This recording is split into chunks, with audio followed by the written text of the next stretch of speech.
Ողջունում եմ ձեզ Սիմոնյան Post YouTube-յան ալիքի հարգելի հետևորդներ, ես այսօր զրուցելու եմ Սրբազան շարժման աջակից Լիդիա Մանթաշյանի հետ, մինչև մեր զրույցը սկսելը կխնդրեի բաժանորդագրվել ալիքին, անպայման հավանել այս տեսանյութը և գրել մեկնաբանություն, բարև ձեզ տիկին Մանթաշյան։ Բարև ձեզ։ Դուք երկար ժամանակ կալանավորված եք և ես կուզեմ ձեզ հետևյալ հարցը տալ, այսօր հանրությանը շատ հայտնի և շատերի կողմից անչափ սիրված Դանիել Իովաննիսյանը վիդեո էր նկարել և հեգնում էր, որ մարդիկ ասում են կանանց չի կարելի ձերբակալել, կանանց չի կարելի ապօրինի քրեական հետապնդումների ենթարկել և ինքը հեգնում էր, թե բա կին լնելը բան չէ, էլի ինդուլգենցիա չի, ինչ նկատի ունենք, երբ ասում ենք, որ կանանց նկատմամբ պետք է ավելի զգուշավոր լինել, այդ շեմը պետք է ավելի բարձր լինի, հիմնավոր կասկածի, որտև նրանք մայր են, նրանք երեխաներ ունեն մանկահասակ, նրանք ի վերջո չեն կարող տղամարդու նման զրկանքներ կրել, այսինքն այդ կանանց իրավունքներով, որ իրենք անընդհատ այսպես թմկահարում են, այս դեպքում բա ինչու են իրենց այդպես ամենավերջին ասիական հետամնաց երկրի ներկայացուցիչների նման պահում։ Կորյուն ջան, տեսեք, եթե մարդը հանցանք է գործել, հանցանքի դեպքում իհարկե տարբերություն չկա, հիմա ենթադրենք գողություն է կատարվել կամ մարդասպանություն է կատարվել, այդ դեպքում իհարկե եթե կինը հանցանք է գործել, թող կրի իր պատիժը, բայց միշտ մեր հասարակության մեջ, քանի որ կանայք մենք ֆիզիկապես էլ տեսնում ենք, որ այն ուժը չունեն ինչ որ տղամարդիկ, զուտ ֆիզիկական առումով, քրեակատարողական հիմնարկում կանանց համար, ինչքան էլ պայմանները լավ լինեն, ավելի բարդ է այնտեղ գտնվելը, քան տղամարդկանց համար։ Մենք խոսում ենք քաղաքական հետապնդումների մասին, որը շատ երկրներում կան նման բաներ, քաղաքական հետապնդումներ, բայց կանանց նկատմամբ մի քիչ ավելի զգուշավոր են։ Հիմա սկսել են շատ ակտիվ կանանց էլ ձերբակալել, բերման ենթարկել, տեսանք նաև անչափահասների, իրենց համար ոնց որ կարմիր գծեր գոյություն չունեն։ Իրենք նաև դրանով մեսիջ են տալիս, որ մենք բոլոր այլախոհներին և մեր դեմ գործողներին պատժելու ենք, որովհետև այն կալանքը, ինչը որ իրենք տալիս էին, իմ կալանքը օրինակ ոչ թե խափանման միջոց էր, այլ պատժի ձև։ Ու նաև այն մնացած մարդկանց հետ ինչ որ կատարվում է, այս 2 օրը ուժեղ Հայաստանի աղջիկներին, կանանց և նաև տղամարդկանց են ձերբակալում, այդ մարդկանց կյանքը դժվարացնելու ձև է, այսինքն եթե նույնիսկ կալանքի չտանեն այդ մարդկանց, այնպիսի սահմանափակումների տակ են դնում, որ մարդկանց ազատ գործունեությունը սահմանափակում են։ Իսկ կանանց ձերբակալելու հետ կապված, բնականաբար, եթե հանցագործ է մարդը, տարեք բանտարկեք, ու եթե այնպիսի հանցագործ է, որը հանրության համար վտանգ է ներկայացնում, բայց եթե դուք ինչ որ մանր-մունր բաներ եք ասում, չգիտեմ, մեկը բարեգործություն է արել, մյուսը ինչ որ մի բան է արել, ինչ հիմք կա այդ մարդկանց տանել ինչ որ տեղ փակել, եթե իրենց մնացած կուսակիցները դրսում են, եթե ինչ որ ձևով այդ գործի վրա ազդելու ձև լինի, այն մյուս կուսակիցները կարող են նույն կերպ ազդել այդ գործի վրա, ինչպես որ այդ մարդը ազատության մեջ գտնվելով, այսինքն միակ պատճառը այդ մարդկանց նեղություն տալն է։ Ու նաև վախացնել, այսինքն կրծքով կերակրող մորը տանել մի ամբողջ օր պահել, ինչ է նշանակում։ Հետո էլ իբր լավություն անելով վարչական հսկողությամբ բաց թողել։ Այդ ուղղակի աբսուրդ է, մեր այսօրվա իրականությունն է, որ բոլոր արժեքները ոտնահարված են։ Իրավապահ համակարգի և իշխանությունների ընտրողական երկուստեք մոտեցման, երկակի ստանդարտների մասին կուզեմ խոսենք, մարդկանց օրինակ բարեգործության ենթադրյալ արգելքը խախտելու համար անմիջապես ձերբակալում են, որտև այստեղ իրենց շահը կա, այսինքն Սամվել Կարապետյանի ուժը կարող է հավակնել իշխանությանը, այստեղ անմիջապես գործում են, բայց օրինակ երբ որ մի հատ եսիմով ողջ արցախցիներին կանանց ասում է դրանք թուրքի հետ են քնել եւ այլն, առանց բացառության բոլորը, այդ մարդը մինչեւ հիմա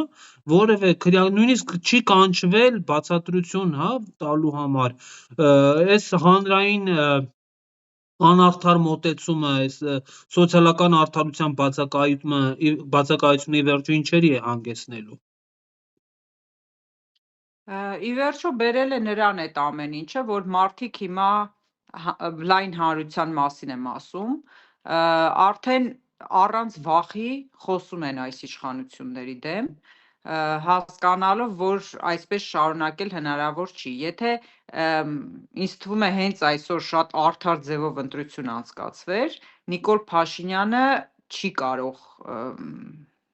իր ասած սահմանադրական մեծամասնությունը հավաքել մեր հանրապետությունում, բայց երբ որ նույնիսկ ասենք բարեգործության պահն են իրենք ասում, երեք տեսակ Գոհար Մելոյան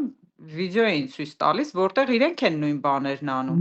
բայց այդ ինչի ձեզ կարելի է անել, ավելի վատ բաներ կարելի է անել, այս մարդիկ ինչ որ թեթև բաների համար պիտի տանեք ձերբակալ նոր ծննդաբերած մորը։ Ուղղակի այդ երկակի ստանդարտները մենք տեսնում ենք, պլյուս դրան իրենք ինչ առավելություն ունեն ընդդիմադիր ուժերի նկատմամբ, իրենք կարողանում են պետբյուջեից այդ ընտրակաշառքը ու բարեգործությունը, այսպես ասած, չակերտներով անել ու մեր տված հարկերի հաշվին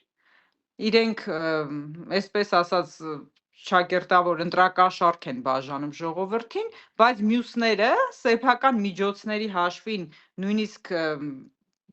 ցուցակում ընդգրկված չլինելով իրավունք չունեն որևէ գործունեություն ծավալել, էլի,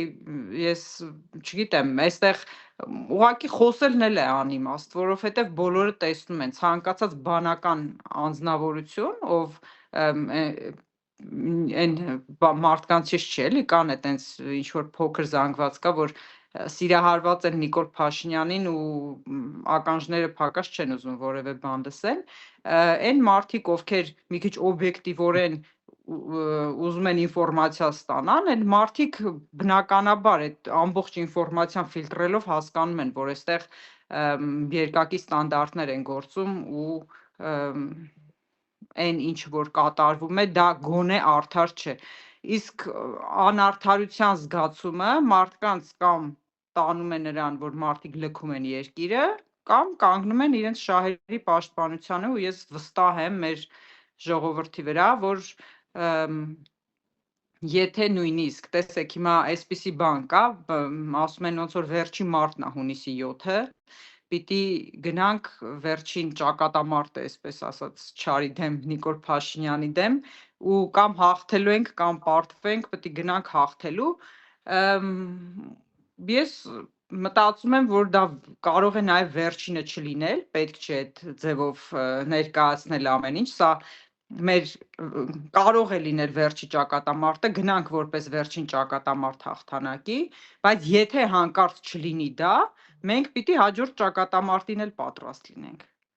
Ինչ տեսքով էլ որ դա կլինի impeachment, կլինի փողոցային պայքար, որ մեկը ուզում է լինի, մենք պիտի պատրաստ լինենք մինչև այս Չարիքի իշխանության վերացումը անընդհատ պայքարի մեջ լինել։ Այս ճակատամարտում չկարողացանք վերջնական հաղթանակ տանել, հաջորդը, մինչև ամբողջությամբ վերանը Չարիքը այս երկրից, ու նույնիսկ այս իշխանության հեռացումից հետո մեզ շատ դժվար պայքար է սպասվում, որպեսզի կարողանանք այս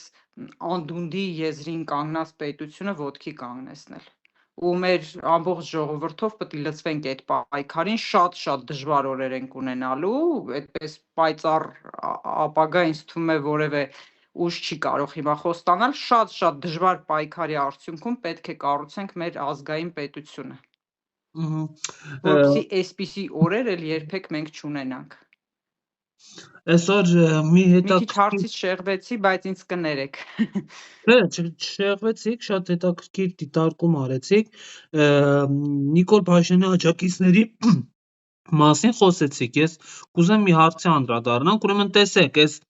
անձի պաշտամունք ասեմ, շիզոֆրենիա ասեմ, թե ինչ, հասել են մակարդակին, որ այսօր իրենց աջակիցներով քվեարկության էին դրել Նիկոլ Փաշինյանի արձանը Հանրապետության հրապարակում կանգնեցնելու հարցը, ու իրենք նեղանում են, երբ որ իրենց համեմատում ես բոլշևիկների հետ, նեոբոլշևիզմի մեջ ես իրենց այսպես ասած մեղադրում, իրենք դրանից նեղանում են, բայց այդ հրապարակում վերջին արձանը, որ կանգնած եղել, դա եղել է Լենինի արձանը, ու իրենք փաստորեն այդ նույն գաղափարներով անձի պաշտամունք, չգիտեմ, այս հանրային շիզոֆրենիան մինչև որտե է հասնելու։ Դե տեսեք, երբ որ ես մի հատ բարեկամուհի ունեի, ինքը պատմում էր, երբ որ Ստալինը մահացել է, ասում եմ, մենք մտածում ենք կյանքը վերջացավ, որովհետև քարոզչությունը այնպես էր գնացել, որ եթե Ստալինը չլինի, Ամերիկան էսա գալու է մեզ ոչնչացնի բոլորիս, ու ասում է 4 օր լացել ենք մենք, ուսանողուհի էր եղել ինքը այդ ժամանակ, ասում էր 4 օր մենք լացել ենք, այսենց ուռած աչքերով, որովհետև մտածում ենք ինքը որ չլինի, շատ վատ է լինելու։ Հանրային շիզոֆրենիան Նիկոլ Փաշինյանի գնալուց հետո վերանալու է, որովհետև ինձ թվում է հիմա քաղաքական դաշտում գոյություն ունեցող մնացած բոլոր ուժերը, մանավանդ ընդդիմադիր ուժերը, որևէ մեկը չունի այնպիսի առաջնորդ, որը որ Նիկոլ Փաշինյանի որակներն ունի ու այդպես սեփական անձը գովելու, անընդհատ առաջին լուրերի առաջին տողում լինելու, ասենք, մոլուցք ունի, էլի։ Մարդիկ նույնիսկ ուզում են Չերևան իրենք, բայց իրենց արած գործը երևա։ Նիկոլ Փաշինյանը ուզում է լինել առաջ տեղում, ուզում է իրեն սիրեն, երևի ինձ թվում է կոմպլեքս ունի, մայր չի ունեցել փոքր ժամանակ, այդ սիրո պակասը, այդ երևի հոգեբաններն ավելի շատ կարող են մեկնաբանել, այդ հոգեբանական խնդիրն ինքը ունի սիրված լինելու, ինքը ամեն ինչ անում է, որ իրեն սիրեն, ու քարոզչությունը այնպես է տարվել, որ մարդուն, երբ որ օրինակ 21 թվականին մարդ կար հարցնում է, ասում է, ինչ ես Նիկոլ Փաշինյանին ընտրել, օրինակ մտածում էի, ասի օրինակ ես ինչ լավ բանն է արել մեր պետության համար, այն ինչ լավ բանն է արել, ասում է, ինչ ես ընտրել, ասում է, դե սիրում եմ իրան։ Ասում եմ, քաղաքական դաշտում այդ սիրելը այդ ինչ կատեգորիա է։ Սիրելով են ընտրում երկրի ղեկավար, պիտի տեսնես ինչ օգուտ է, չէ՞ տալիս այդ պետությանը, սիրելը որն է։ Հիմա ինքը այդպիսի մոլուցք ունի, ուզում է ինքը անընդհատ ամենաշատ դիտումներն ունենա, իրան շատ սիրեն, երբ որ ինքը գնաց իր հետ էլ այդ ամբողջ այդ պաշտամունքը վերանալու է գնա։ Այդքան չի մնա, ու չեմ կարծում հիմա այնքան շատ է, ինչքան որ նախկինում էր, քիչ մարդկանց աչքերը բացվում են, որովհետև մանավանդ մարդկանց գրպանին է արդեն այդ ամեն ինչ կպնում, բոլորն է տեսնում են եւ տրանսպորտի խնդիրն են տեսնում եւ անորակ ասֆալտն են տեսնում, ինչը որ այդքան պաշտամունքի առարկա էին սարքել եւ գնաճն են տեսնում, ամեն ինչ տեսնում են մարդիկ ու արդեն դժվար է այդ սերը պահելը, ու տեսնում ենք ինքն էլ այդ սիրո կորստի պատճառով ընկնում է ցնցումների մեջ, էլի, երբ որ հանդիպում է իրեն չսիրող ինչ-որ մարդկանց։ Ինձ թվում է իր հետ հոգեբանները, հոգեբույժները պիտի աշխատեն, որ կարողանան այդ մարդուն հանեն այդ վիճակից, իսկ հանրությունը ինքը իրան դուրս կգա։ Նիկոլ Փաշինյանի վերանալուց հետո, վերանալը ի նկատի ունեմ երկրի առաջին դեմքը չլինելուց հետո, էլի։ Սրբազան շարժման օրերին դուք Բագրատ Սրբազանի ամենավստահելի մարդկանցից մեկն էիք, եթե չասեմ ամենավստահելին, եւ վստահաբար Սրբազանին այդ օրերին շատերը դիմումներ, նամակներ, առաջարկներ, տարբեր բաներ էին, չէ՞, փոխանցում։ Ես էլ մի քանի անգամ տեսել եմ, որ փոխանցել են։ Վերջերս փաստաբանները հրապարակեցին այդ անգլերեն գրված թուղթը, որը քննչական կոմիտեի ղեկավարը վերագրել էր Բագրատ Սրբազանին, ասելով, որ իր ձեռքով գրված ուրեմն տերորիզմի պլան կա։ Այդ օրերին Սրբազանի նման թղթեր շատ են հանձնվել եւ ինչ է կարծում, գուցե դա հատուկ է իրեն հանձնվել, որպեսզի այսօր վերագրվի հենց Սրբազանին։ Դե իրականում այդ թղթի Սրբազանի տանը հայտնվելու պայմաններն էլ հայտնի չեն, ոնց է հայտնվել այդտեղ, որովհետև հիմնականում նման թղթեր, որ գալիս էր, նայում էինք, օրինակ ինձ էլ են շատ տվել այդ դրանցից, նայում էի, տեսնում էի մեջը ինչ պետքական բան կա, կարողա մի քանի գրառում իմ բլոկնոտի մեջ անեի, հետո սրբազանին ներկայացնեի, եթե տեսնում էի անպետք բան է, որ շատ հաճախ այդպես էր լինում, որովհետև Հայաստանում ամեն երկրորդը Հայաստանի փրկության պլան ունի, չէ՞, իր գրպանում դրած։ Տեսնում էի մեջը ոչ մի բան չկա, հիմնականում ոչնչացնում էինք ոչ թե այն պատճառով, որ կարողա դա ինչ-որ խնդիր առաջացնի, այլ ուղղակի պետքական բան կա մեջը, ոչնչացնում էինք, անցնում առաջ։ Հիմա այդ թուղթը ոնց է եկել հասել Սրբազանի տուն, ինչի է այդքան ժամանակ մնացել, եթե դա 24 թվականի փաստաթուղթ է։ Երևի դե տղաներն են այդ սենյակ, աշխատասենյակ մտել դուրս եկել, այդպես հայկական կանանց բնորոշ ուբորկա տեղ չի կատարվել ոչ մի անգամ, այտենց գցել են միտեղ մնացել է, չեմ կարող ասել ոնց է հայտնվել, բայց այն որ դա Բագրատ Սրբազանի ձեռագիրը չի, դա ինձ թվում է կասկած չի հարուցում որևէ մեկի մոտ, որովհետև եթե իրենց ձեռքի տակ լիներ նման փաստաթուղթ ու իրանք 1% վստահություն ունենային, որ Բագրատ Սրբազանի ձեռագիրը կլինի, իրենք ձեռագրաբանական քննություն կանցկացնեին գոնե, ինչը որ չեն անցկացրել մինչև այսօր։ Իրենք էլ գիտեն, որ դա Բագրատ Սրբազանը չի գրել, որովհետև Բագրատ Սրբազանը ինքը ասեց, եթե ես նման թուղթ գրած լինեի, պետք է ինձ ոչ թե բերեիք դատարան, այլ պետք է տանեիք հոգեբուժարան, էլի։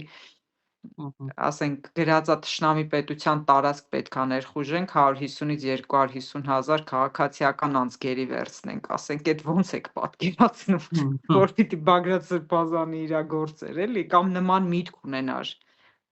ասենք մենք ստեղ չենք կարողանում, չգիտեմ, 200 հազարանոց հանրահավաք անցկացնենք Հանրապետության հրապարակում, թշնամի պետությունից պետք է 150-ից 250 հազար մարդ գերի վերցնենք, ասենք լուրջ եք ասում։ Մի խոսքով абսուրդ փաստաթուղթ է, ուղղակի պրոբլեմն ինչն է դրա հետ կապված ու մնացած ամեն ինչի հետ կապված։ Իրենք քարոզչական դաշտում դա օգտագործեցին, այն ժամանակ, երբ որ մեր ձեռքերը կապված էր, մեզ թույլ չէին տալիս որևէ բան խոսել ու հրապարակել։ Ինձ թուղթ են տալիս ստորագրեմ, որ քրեական գործի վերաբերյալ ոչինչ պիտի դուրս չգա, այլ անձանց մեջ չպիտի խոսեմ, որովհետև դա գործի նյութերի հրապարակում կհամարվի ու դրա համար առանձին քրեական գործ կհարուցվի, բայց իրենք ասենք իմ բլոկնոտի, իմ առանձին գրածները տալիս են Նիկոլ Փաշինյանին, հայտնվում է Նիկոլ Փաշինյանի Facebook-յան էջում, ասենք ոնց կարող է այդպես լինել։ Քննչական կոմիտեն էլ չէ, էլի հրապարակում, Նիկոլ Փաշինյանի անձնական Facebook-յան էջում է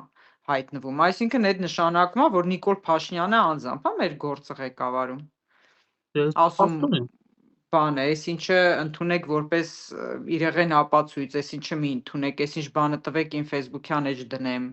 Ասենք անհասկանալի է, էլի, որ ընդհանրապես ինքը պետք է կապ չունենար այդ ամեն ինչի հետ։ Ուղղակի այդ եմ ասում, իրանք ամենասկզբից այդ ամեն ինչը քարոզչական դաշտ նետեցին, ասեցին այս բաներն են արել, մեզ ասեցին դուք իրավունք չունեք խոսեք այդ թեմայով ու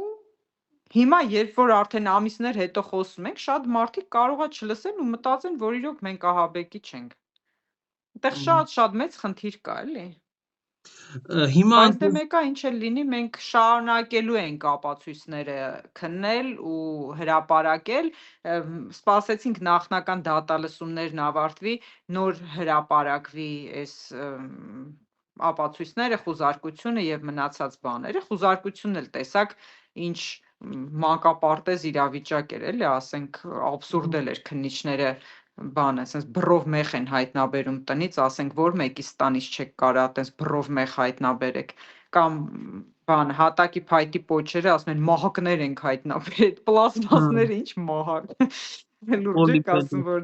դրանցով պիտի ասենք ահաբեկչություն գործեինք։ Այդպես փուչիկ գործ սարքեցին, որևէ ահաբեկչության համար պիտանի գործիք չկա մեր գործի մեջ իրեղեն ապացույց։ Եթե նույնիսկ պլանն էլ լիներ, ասենք գործիք չկա այդ պլանը իրագործելու համար, չնայած պլանն էլ չկա։ Հիմա կարծես թե Նիկոլ Փաշինյանի հիմնական ախոյանները Սամվել Կարապետյանն ու երկրորդ նախագահ Ռոբերտ Քոչարյանն են, որտեվ ամեն օր նրանցից է խոսում, Բագրատ Սրբազանին ինչու է ինքը պահում կալանքի տակ մինչև հիմա։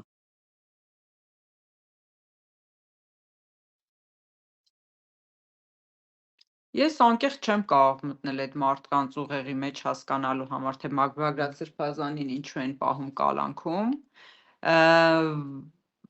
որովհետև Բագրատ Սրբազանը փողոցային պայքարի առաջնորդն էր ինձ թվում է դրա համար, ու Բագրատ Սրբազանը այն անձն էր, որը կուսակրոն հոգևորական Բագրատ Սրբազանը փողոցային պայքարի առաջնորդն էր։ Եվ փողոցային պայքարի հաջողելու դեպքում ինքը շատ մեծ խնդիրներ էր ունենալու ու Բագրատ Սրբազանը շատ լավ այդ մի տարի այսպես ընդհատակյա գործելուց հետո ոչ ահաբեկչություն կազմակերպելով, այլ փողոցային խաղաղ անհնազանդության մարդկանց պատրաստելով, առանձին մարդկանց, առանձին խմբերի, բոլորի հետ հանդիպելով, այդ որ իրենք ասում են հարվածային խմբեր էր կազմում Բագրատ Սրբազանը,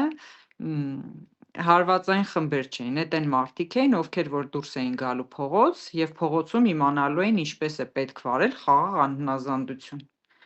Այդ պայքարի կանոններին համապատասխան, որպեսզի խնդիրներ քիչ ունենանք փողոցում։ Բագրատ Սրբազանին այդ պատճառով մեկուսացրին, երբ որ տեսան, որ արդեն Բագրատ Սրբազանը ամբողջությամբ պատրաստել է ամեն ինչ, որովհետև հաշվարկներ կան արված, թե ինչքան մարդ է պետք փողոցում խաղաղ անհնազանդություն կատարող, ոչ թե հրապարակում հավաքված հանրահավաքի մարդ, այլ կոնկրետ խաղաղ անհնազանդությամբ զբաղվող։ Ինչքան մարդ է պետք լինել փողոցում, որպեսզի ունենանք հաջողություն։ Այդ ամբողջ հաշվարկների համաձայն Բագրատ Սրբազանը պատրաստել էր մարդկանց։ Ու Բագրատ Սրբազանը այդքանով վտանգավոր է իրենց համար, բացի դրանից Բագրատ Սրբազանը կուսակրոն հոգևորական լինելով եւ այս աշխարհի հետ նյութական կապեր շատ չունենալով, այսինքն ոչ ունի ընտանիք, որի վրա կարող են ազդել, ոչ ինչ որ գույքեր ունի, որը կորցնելու վախ ունի, հա, որևէ բան չունի այդ մարդը այս աշխարհի հետ կապված, այսպես ասած, բացի իր պատիվն ու իր հայրենիքը, դրա համար ամենաշատ մեծ վտանգը կարծում եմ Բագրատ Սրբազանն է ներկայացնում, պլյուս դրան Բագրատ Սրբազանը ասել է ես որևէ միջանկյալ խափանման միջոցի համաձայն չեմ, ոչ իմ ոտքին օղակ կարող եք հագցնել, ոչ որևէ այլ միջոցով տնային կալանքի ուղարկեք, ասում է ինձ պետք է կամ ամբողջությամբ ազատ արձակեք, հիմա հաջորդ շաբաթ քննվելու է Բագրատ Սրբազանի կալանքի հարցը։ Սրբազանը ասել է կամ պիտի ինձ ամբողջությամբ ազատ արձակեք առանց որևէ սահմանափակման, կամ ես մնում եմ կալանավայրում, ես ինձ կալանավայրում վատ չեմ զգում, ինձ պետք է ամբողջական ազատություն, ցանկացած այլ որոշում ես ընդունում եմ որպես այս իշխանությունների հետ գործարքի գնալ։ Իսկ Այդ է Բագրատ Սրբազանի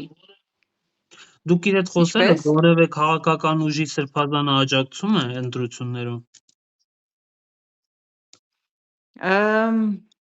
Դե ինքը ամբողջ ընդդիմության կողմից է, թե առանձին ինչ-որ մեկի օգտին ինչ-որ մի բան կցանկանա ասել, խոսել, այդ կարծում եմ վերջին ժամանակներում կասի, բայց անկեղծ չեմ պատկերացնում, որ ինքը որևէ քաղաքական ուժի սատարի, կարող է ասել ընդդիմադիր այս ուժերին ժողովուրդ ջան գնացեք ընտրեք, բայց քանի որ ինքը բոլորի հետ գործել է դաշտում, այդ բոլոր քաղաքական ուժերն էլ մեզ աջակցել են պայքարի ընթացքում, մեզ նոր ստեղծված ուժերի մասին չեմ ասում, բայց այդ նույն ուժերի մեջ կան անհատներ, ում հետ որ մենք գործել ենք, էլի, պայքարի ընթացքում, մի տեսակ իմ դիտարկմամբ այնքան էլ ճիշտ չի լինի, որ ինքը կանգնի ինչ որ ասի գնացեք այս մեկին ընտրեք ընտրություններում, էլի, չեմ կարծում ինքը նման բան անի։ Բայց այն որ ամբողջ ընդդիմադիր դաշտի կողմից է, դա միանշանակ։ Հիշում եք, անկախ նրանից, օրինակ, որ ասենք ինքը օրինակ Սամվել Կարապետյանին անձամբ երբևէ հանդիպած չկա, նախագահին, երկրորդ նախագահին հանդիպել է ինքը, գիտեք, պայքարի ընթացքում էլ է հանդիպել, բայց Սամվել Կարապետյանին օրինակ չի հանդիպել։ Գագիկ Ծառուկյանին ինքը պայքարի ընթացքում տենց ինչ որ լուր եղավ, հիշում եք երևի, որ հանդիպել է, բայց ինքը սատարում է բոլոր ընդդիմադիր ուժերին։ Բանը Արման Թաթոյանը կիրանցել է եկել, ճանապարհին է եղել մեզ հետ։ Մի խոսքով չեմ կարծում, որ ինքը ինչ-որ կոնկրետ մի ուժի սատարի է ընտրություններում։ Տիկին Մանտաշյան, երբ որ Սրբազան շարժումը նոր էր մեկնարկել եւ Բագրատ Սրբազանը քայլերթով մտավ Երևան, ես հիշում եմ, որ Հանրապետության հրապարակում լեփ-լեցուն էր այդ օրը, շատերը ասում են մոտ 100,000-ից ավել մարդ կար եւ կարծիքներ կա, որ այդ օրը պետք է Սրբազանը վերցներ իշխանությունը, այսինքն գրավեր կառավարության շենքը եւ իշխանափոխություն պետք է հենց այդ օրը անել։ Հիմա օրինակ այդ հարցը երբևէ քննարկել եք, գուցե դա էր շանսը եւ բաց թողնվեց։ Տեսեք, Բագրատ Սրբազանը երբևէ նպատակ չի ունեցել շենքեր գրավելու։ Զինված խմբեր կազմելու եւ շենքեր գրավելու նպատակ երբեք չի ունեցել, որովհետեւ դա հակասահմանադրական ճանապարհ է իշխանության հասնելու։ Դե Նիկոլ Փաշինյանը 18-ին գրավեց։ Նիկոլ Փաշինյանը 18 թվականին Նիկոլ Փաշինյանը հանրային ռադիոյի շենքը գրավեց։ Այո, բայց դա ոչ ճիշտ քայլ էր։ Այդ քայլը պետք է իշխանությունները թույլ չտային։ Այն ժամանակվա գործող իշխանությունները ու պետք էր համապատասխան հակահարված տրվեր իրեն։ Բագրատ Սրբազանը ես մի անգամ ներկա եմ եղել լրատվականների խմբագիրների հետ հանդիպմանը Բագրատ Սրբազանի անցյալ տարվա, չէ,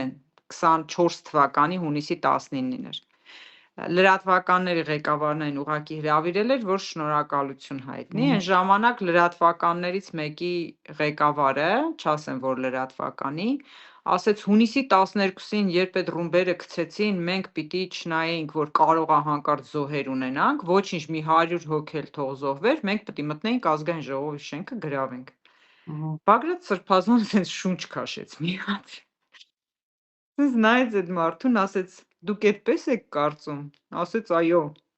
ասեց դե դուք շարժում ստեղծեք, ձեր շարժումով գնացեք այդ արեք, ես չեմ կարծում, որ դա է ճանապարհը։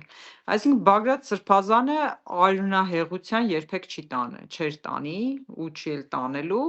Բագրատ Սրբազանը խաղաղ անհնազանդության գործիքներն օգտագործելով իշխանափոխության հասնելու կողմնակից է եղել եւ մնում է։ Հաստատ որևէ մեկի կյանքի հաշվին Բագրատ Սրբազանը իշխանափոխություն չէր անել այստեղ։ Շենքեր գրավելուն ես էլ եմ դեմ։ Որտեւ դա կարող է նույնիսկ քաղաքացիական պատերազմի նման մի բան դառնար, ոստիկանության դեմ, ասենք, դուրս գային մեր կողմից մարդիկ զոհվեին ոստիկանների կողմից, այդ մի տեսակ անընդունելի բան է։ Կարծում եմ մանավանդ հոգևորական լինելով ինքը չէր կարող էլի նման բանի տանել։ Իսկ մայիսի 9-ին, որ ասում ենք ինքը կառավարության շենքը գրավեին, հա շենքը գրավեցին, մեջը մարդ չկա, ինչի էինք հասնելու։ 2018 թվականին էլ դիվանատան շենքը գնացին գրավեցին վեհափառի դեմ գտնվողները, գործողները, ինչի հասան։ Հա շենքը իրանցն էր, մեջը բանը քյաբաբ էին ուտում, հետո շենքը ոչ մի հարց չի լուծում, էլի։ Պետք է երկրում ստեղծել այնպիսի իրավիճակ, խնդիրն ինչն է։ Երկրում պետք է խաղաղ անհնազանդության միջոցով ստեղծել այնպիսի իրավիճակ, որ իշխանության տակ գործող ուժերը, մանավանդ ոստիկանությունը, արդեն հրաժարվի իշխանությունների պահանջները հակաօրինական կատարելուց։ Հիմա որ ասենք միտեղ խաղաղ անհնազանդություն է, գնում են մարդկանց ձերբակալում, տանում ԶՊՎ-ներ, ոստիկանության բաժիններ, իրական խաղաղ անհնազանդություն է, ինչ եք ձերբակալում, ասենք ոչ մի հիմք չկա, չէ՞, դա հակաօրինական գործողություն է։ Պիտի այն մասշտաբների հասնի փողոցում ակտիվությունը, որ արդեն ոստիկանությունը հրաժարվի, ասի ես դուրս չեմ գալիս այս մարդկանց դեմ։ Ինքն էլ հասկանալով, որ պահանջը արդարացի է։ Երբ որ համապատասխան քանակությամբ մարդիկ կլինեն խաղաղ անհնազանդություն կատարող, ոչ թե հրապարակում հավաքված ինտելիգենցիան, որը որ 24 թվականի մայիսի 9-ին հավաքվել էր, այդտեղ գործողություն կատարող, խաղաղ անհնազանդության կատարող մարդիկ չէին հավաքված, հա, մեր երկրի կյանքով անհանգիստ, բայց անպատրաստ մարդիկ էին հավաքված, որոնց պետք էր պատրաստել խաղաղ անհնազանդության, որը որ Բագրատ Սրբազանը 1 տարի անում էր։